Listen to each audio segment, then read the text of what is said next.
They broke through. It's on. The battle for America's soul intensified. The outgoing president and the man elected by the people to replace him. Breaking news, we can say that Joseph Robinette Biden Jr. is on track to win the state of Pennsylvania, become the 46th president of the United States. Their visions of America as different as the men themselves. The contrast on full display the day the world watched in horror when a mob of mostly white Trump supporters attacked the Capitol.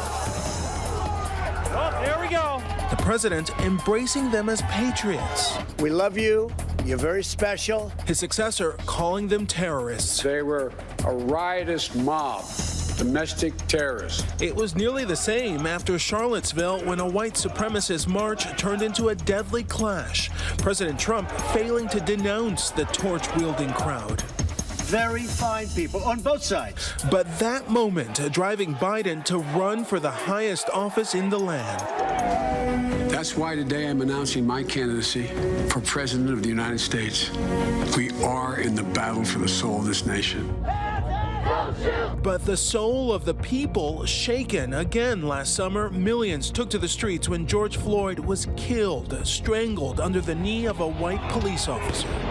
Protesters of all colors and backgrounds not only demanding justice, but also forcing the nation to confront its dark past and its unfair and often racist present. In what ways did the death of George Floyd rip a Band-Aid off of Minneapolis? It ripped a Band-Aid off of the country. But that wound was not just inflicted by police officers in that moment. It was inflicted over the course of hundreds of years worth of, intentional policy. The large portion of the American population are oftentimes excluded from that promise of America and the idea of equal citizenship, equal democracy, and freedom for all. That fight for a fair and just country for people from all walks of life is not new. In 1957, when a group of us formed the Southern Christian Leadership Conference, we chose as our motto to save the soul of America.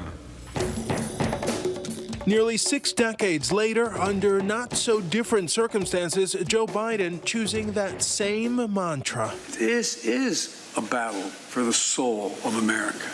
Who are we? Biden's plan to restore the soul of America has begun by forming one of the most diverse administrations in American history, including choosing Kamala Harris as his running mate. She becomes the first woman of color to hold the office of vice president.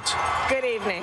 If we are talking about bringing this country together and moving forward and combating the crises before us, it's gonna take all of us doing that hand in hand together. No one cabinet secretary is going to do that work. And on day one, Biden plans to sign more than a dozen executive orders addressing big-ticket campaign promises aimed at healing the wounds of racial injustice, including the disparate effect the COVID pandemic has had on communities of color. Whether we're talking about the wounds and the crisis of racial injustice that we're currently experiencing, this is a dark winter that we're experiencing as a country right now as it relates to the pandemic.